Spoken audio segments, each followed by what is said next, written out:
Like so many Canadians this past week, I found myself caught up in the drama of our latest budget.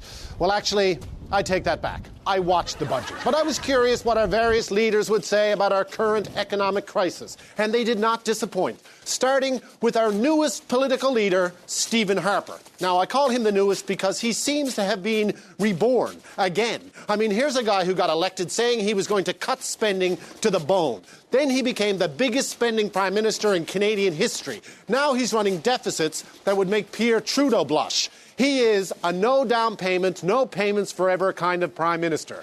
Now, on his website, he claims that he's an economist, but I ask you, has anyone actually seen his diploma? Because this guy changes political philosophies the way the rest of us rotate our tires.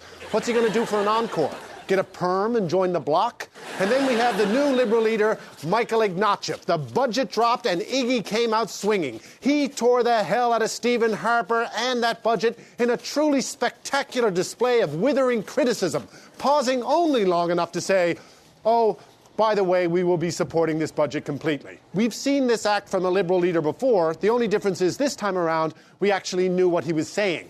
And then poor old Jack Layton, who tragically seems to be in the middle of some sort of deep psychological crisis triggered by the fact that he thought he was going to be in cabinet and it's never going to happen. It's a sin, really. He's like that fella in Ontario who thought he was going to win the lotto only to find out his ticket had a typo on it. And then to make matters worse, nobody even cared what Jack had to say because Jack had already announced that he would vote against the budget long before he knew what was in the budget, which is what we call a case of premature enunciation.